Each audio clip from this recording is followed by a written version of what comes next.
What the heck is up, you guys? It's your boy Ace, aka Animated Heroes, here, back with another action figure review. Today we're going to be taking a look at none other than the Medicom toy, or Mafex Scarlet Spidey. And this is one I know a lot of people have been waiting on. There's already a couple of reviews, so let's not waste any time and dive right into it, starting off with that sexy packaging.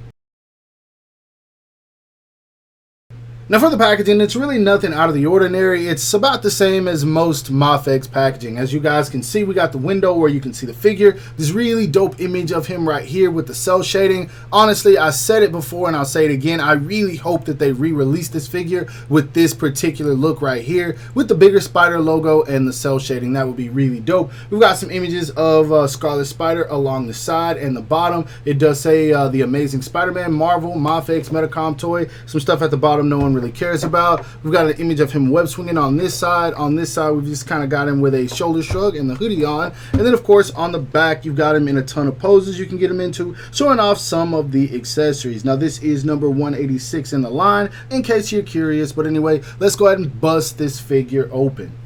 Now, straight out of the packaging, the first thing I want to go ahead and say is that this figure is peak Mafex. And while this figure might look simple, there is nothing simple about this, man. This thing right here is, I've said this in numerous Medicom toy Spider-Man reviews. They are constantly upping their plastic, and this thing feels premium. This is the first time where it feels like it was right to pay 70, 80 bucks for this figure, man, because this thing, or a Mafex figure, because this thing just feels amazing. And I know it's a very basic / generic design. There's really nothing to it, and some people are probably looking at it like, oh, it's just a body reuse. Yeah, for the most part, but it turned out exactly the way it is supposed to.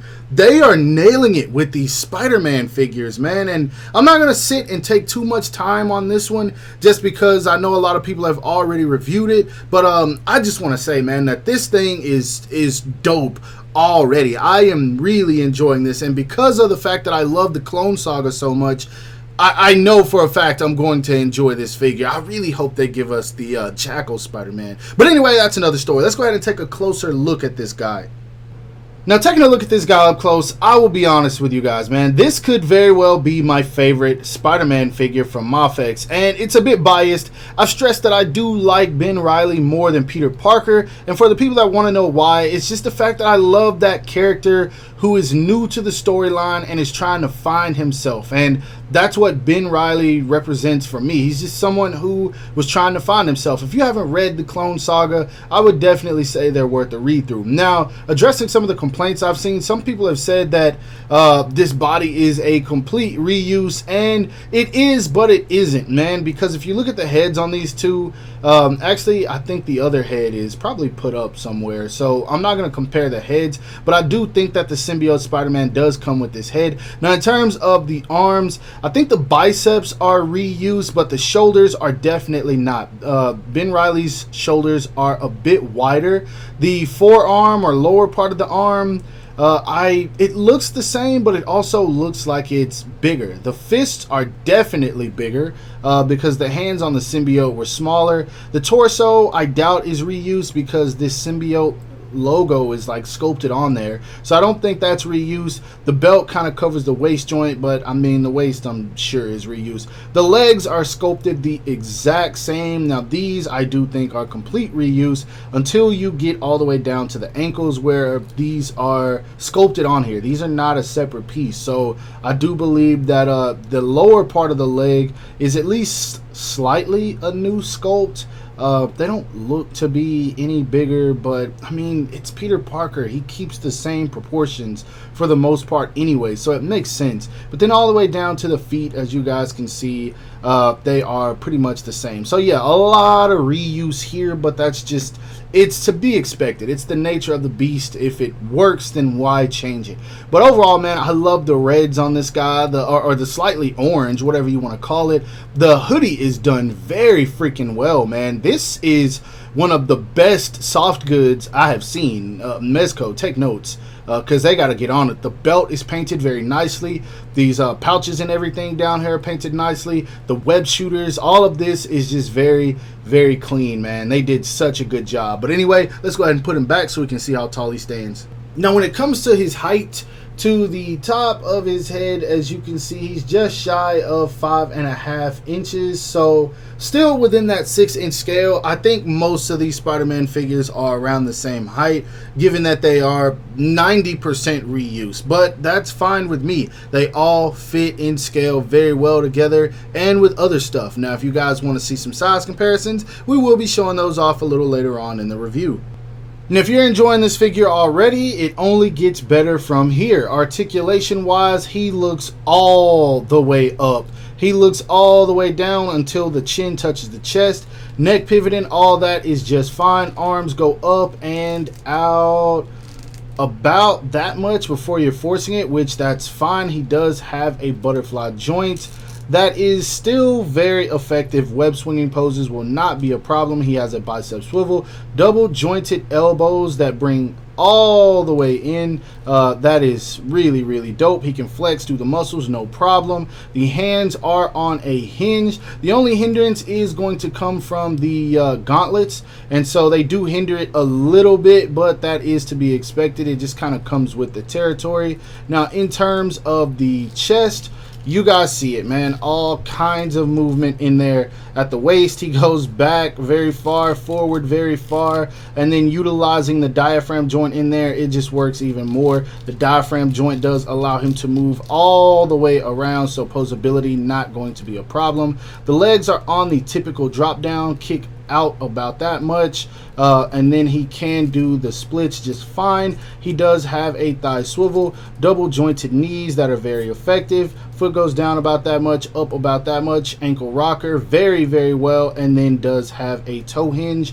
Careful with that because it will pop off. It doesn't pop off easily. I was just kind of messing around with it, but yeah, articulation wise, I mean, he's gonna do what he needs to do, man. Like, you can pose this guy. That's pretty much all there is to it.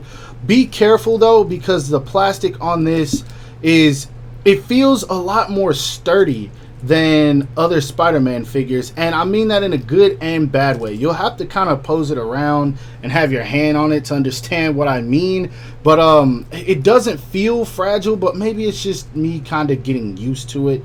I don't know. It's not what I'm used to for a Mafex figure, but either way, he poses just fine and looks beautiful doing it. Now, when it comes to accessories, I'm actually going to show these in two separate segments because I'm feeling a little bit lazy and I want to show the webs in the packaging versus getting them all out. Anyway, he comes with this neutral head sculpt and a pair of fist hands. He does come with the same head sculpt that is on the symbiote that I showed earlier, the more angry expression, which I do like. But of course, my favorite and the one that I'm going to keep on him from this point forward in the review is this one right here. This is the newest addition to the head sculpts, and I believe that this is strictly Ben Reilly. No other Spider-Man had this, so I'm so glad that they threw this in there. I'm surprised it wasn't the first one in the package, but here it is. Now, he does come with a pair of magnetic hands and magnetic feet. This is for whenever you want to pose him wall crawling on different surfaces. Of course, they have to be metal. He comes with a pair of relaxed hands, a pair of wall crawling hands, a pair of web holding hands, and then he does come with a pair of whipping hands. So tons and tons of hands and facial expressions. Now, showing off the webs and trying to clear out as much light as I can from the plastic, he comes with two of these web swinging effects, which you just kind of plug into the hands. He comes with, I believe these are new web swinging accessories. They're kind of curled at the end, and so you can just kind of plug them around the wrist. He comes with two shorter web shooters, two longer web shooters, and then this one right here, I believe initially came with Venom. So he comes with tons and tons more webs than the average Spider-Man figures that we get from Medicom toy. Again, something I'm not complaining about. Moving on to size comparisons, here he is standing next to a couple of import Spider-Man figures. We do have the Medicom Toys Comic Book Spider-Man, the Medicom Toys Symbiote or Black Suit Spider-Man, and then of course the Reveltech 2.0 Does Whatever a Spider Can Spider-Man. And I just reviewed this one, so go check that out if you haven't already. Now next up, here he is standing next to a couple of other Spider-Man. These were done by Hasbro. We have him standing next to the Marvel Legends Armored Spider-Man. We have him standing next to his counterpart, the Marvel Legends Scarlet Spider. Shout out to David Berry on Instagram for sending me this. And then of course we have him standing next to the Marvel Legends Spider-Man 2099. And honestly, I do hope that Mafex tackles all of the Spider-Man that I show in this video. But I think really they should jump on Spider-Man 2099 with the popularity of Miguel right now. It would just be a genius move. Here he is standing next to some more Legends. We have him standing next to the Marvel Legends Iron Spider. We have him standing next to the Marvel Legends Retro Ben Reilly Spider-Man. And then we have him standing next to the Marvel Legends 2-pack Spinneret. And honestly, I don't know where my Mafex Ben Reilly is. I wanted to show that one off, but unfortunately I could not find it. Maybe it's in storage or something. But yeah, I would also love for Mafex to tackle these two figures, the Iron Spider and even a Spinneret, so I could get rid of this one. And last but not least, here he is standing next to some villains. We have him standing next to the Marvel Legends Cocaine Goblin, the Marvel Legends Retro Shocker, and the Marvel Legends Doc Ock. Now by now, there's really nothing I can say in terms of this review that I haven't already said in every other Spider-Man figure I've reviewed from Mafex. You guys really know whether you want these figures before you even watch a review or not. Honestly, the only thing you're looking for is quality control issues and maybe paint defects, because these figures for the most part come out about the same every single time. And it's just what it is. Mafex is very consistent, and that's what I can say about this figure. It's consistent, but there are some differences. I feel like the plastic quality is so much better on this one than some of the previous Spider-Man. And at this point, it's not to say that the older ones were bad. It's just that they're doing something different. They are upping their Spider-Man figures, man. This one feels so much different than the last. The Nightwing from the Batman Hush line feels much better than Batman, and so I'm expecting the new Batman that releases to feel better. You guys get what I'm saying, man. Mafex is just constantly coming out and making a killing. The paint and everything on this is nice. Sculpt work is obviously going to be nice because it's 90% reuse. And then I showed you guys the accessories, so we're getting everything that we need, man.